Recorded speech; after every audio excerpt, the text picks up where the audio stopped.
మనం పాలిటిక్స్ వైపు వస్తే ఇప్పుడు ఏపీలో చూసుకుంటే గత ముఖ్యమంత్రి వైఎస్ రాజశేఖర రెడ్డి, ఇప్పుడు ముఖ్యమంత్రిగా ఉన్న చంద్రబాబు నాయుడు, జగన్మోహన్ రెడ్డి, ఆ తర్వాత ఇప్పుడు మనకి ఏపీలో తెలంగాణలో రేవంత్ రెడ్డి, వీళ్ళందరి మీద కూడా కేసులు ఉన్నాయి. సరే, రేవంత్ రెడ్డి మన వైఎస్ రాజశేఖర రెడ్డి అరెస్ట్ కాలేదు, కానీ జగన్మోహన్ రెడ్డి దాదాపు 9 నెలలు జైల్లో ఉన్నారు, చంద్రబాబు నాయుడు జైల్లో ఉన్నారు, రేవంత్ రెడ్డి జైల్లో ఉన్నారు. వీళ్ళంతా స్టేలు తెచ్చుకోవడం, బెయిల్ తెచ్చుకోవడం, ముఖ్యమంత్రులు అయిపోయారు, మంత్రులు అయిపోతున్నారు, ఎమ్మెల్యేలు అవుతున్నారు. ఇట్లా ఈ బెయిల్ ఎంతకాలం కొనసాగిద్ది? ఎందుకంటే కొంతమంది ఆ బెయిల్తోనే వాళ్ళ జీవితం గడిచిపోతుంది.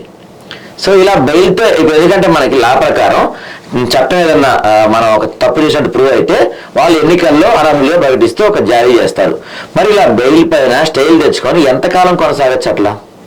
ఇప్పుడు ఎంతకాలం అని అంటే కనుక సంబంధించిన కోర్టు వాళ్ళ మీద మోపబడిన నేరాలకు సంబంధించి అభియోగ పత్రం పోలీసులు వేసి దాని మీద ప్రాపర్ ట్రయల్ జరిగి జడ్జిమెంట్ ఇచ్చేంత వరకు, ఆ జడ్జిమెంట్ మీద మళ్ళీ పై కోర్టు స్టే ఇవ్వకపోతే అప్పుడు వాళ్ళు అనర్హులుగా అవపడతారండి.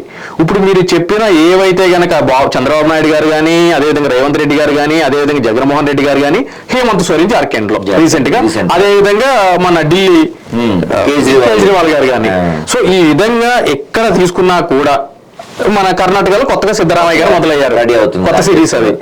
సో ఇవన్నీ తీసుకుంటే గనక ఇవన్నీ కూడా వాళ్ళు నేరం చేశారు అని చెప్పి ఇనిషియల్ గా కేసులు నమోదైనవి.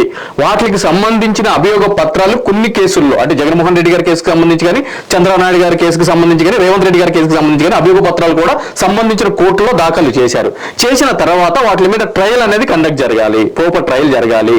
సో జరిగిన తర్వాత ఆర్గ్యుమెంట్స్ అయిన తర్వాత సంబంధించిన కోర్టులు వాటి మీద జడ్జిమెంట్లు ఇవ్వాలి. ఆ జడ్జిమెంట్లు బేస్ చేసుకుని పై కోర్టుకి వెళ్తే పై కోర్టు ఆ జడ్జిమెంట్ మీద ఎటువంటి స్టే ఇవ్వకపోతే అప్పుడు వీళ్ళు అనర్హులుగా ప్రకటించబడతారండి. కానీ ఇవన్నీ ఇంకా జరగలేదుగా. సో అవి జరగనంత కాలం వీళ్ళు వాళ్ళ యొక్క పదవికి ఎటువంటి గండం ఉండదండి. ఇప్పుడు బెయిల్కి ఒక టైం పీరియడ్ ఉంటుంది కదండి. కొన్ని సందర్భాల్లో బెయిల్కి అంటే ఇన్ని రోజుల్లో వచ్చి లొంగిపోవాలి, ఇట్లాంటి ఒక టైం పీరియడ్ ఉంటుంది. జగన్మోహన్ రెడ్డి ప్రస్తుతం బెయిల్ పైనే ఉన్నారు. ఆయన బెయిల్ ఒక టైం పీరియడ్ ఏం లేదా? ఎంతకాలం అట్లా బెయిల్లో ఉండొచ్చు ఆయన? ఇప్పుడు బెయిల్ అంటే ఏముంటుందంటే కనుక ఫస్ట్ ఒక కేసు, ఒక ఎఫ్ఐఆర్ రిజిస్టర్ అయిన వెంటనే జ్యుడిషియల్ రిమాండ్కి పంపిస్తారండి. జ్యుడిషియల్ రిమాండ్కి పంపించినప్పుడు ఏం జరుగుతుంది అని అంటే కనుక, ఎందుకు అరెస్ట్ చేస్తారు అని అంటే కనుక, ఇతను బయట ఉంటే సాక్ష్యాధారాల్ని తారుమారు చేసే అవకాశాలు ఉంటాయి కాబట్టి, మరొక నేరం చేసే అవకాశాలు ఉంటాయి కాబట్టి ఈ జ్యుడిషియల్ రిమాండ్ అంటే జైల్లో ఉంటే కనుక అటువంటి ఏం జరగవు కాబట్టి జైలుకి అనేది పంపిస్తూ ఉంటారు. వాళ్ళని యూటీ అంటారు, అంటే అండర్ ట్రయల్ కన్విక్ట్స్ అనమాట, అంటే వీళ్ళు నిందితులు. అయితే వీళ్ళు లోపలికి వెళ్ళిన తర్వాత వాళ్ళకి సంబంధించిన నేరాల యొక్క తీవ్రతను బేస్ చేసుకుని 60 రోజుల 90 రోజుల అనే ఒక కాల పరిమితిని సిఆర్పిసిలో 173లో పొందుపరచడం జరిగిందండి. దాని ప్రకారం ఆ కాల పరిమితి లోపు వీళ్ళ మీద మోపబడిన నేరాలకు సంబంధించి పూర్తి స్థాయి విచారణ జరిపి నేర అభియోగ పత్రం సంబంధించిన కోర్టుల్లో ఫైల్ చేయాలండి. సో అది ఫాస్ట్ గా జరిగిపోయే ప్రక్రియ అంటే కనుక జరిగివద్దు కదా.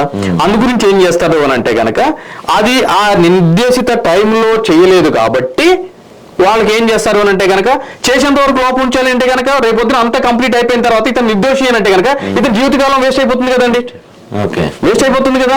సో అందు గురించి ఏం చేస్తారు అని అంటే కనుక, ఒక నిర్దేశిత కాల పరిమితి అయిపోయినాక, అది అంటే ఒక నెల రోజుల 5 నెలల 10 నెలల అయిపోయిన తర్వాత కేసీని బట్టి వాళ్ళని బెయిల్ మీద బయటికి పంపిస్తారు. సో మళ్ళీ లోపలికి వెళ్ళేది ఎప్పుడు అని అంటే కనుక, వీళ్ళు నమోదు చేసిన అభియోగ పత్రం మీద జడ్జి తీర్పు ఇచ్చిన తర్వాత మాత్రమే మళ్ళీ లోపలికి పోతారు. అది కూడా కన్విక్షన్ పడితే, లేదంటే కనుక అది కేసు క్లోజ్ అయిపోతే కనుక బెయిల్ అనే కాన్సెప్ట్ కూడా ఉండదు ఇక. సో ఇట్లా మన పొలిటికల్ లీడర్స్ అందరూ స్టేల్తో బెయిల్తో జీవితం మొత్తం నడపచ్చు అంతే అంతే.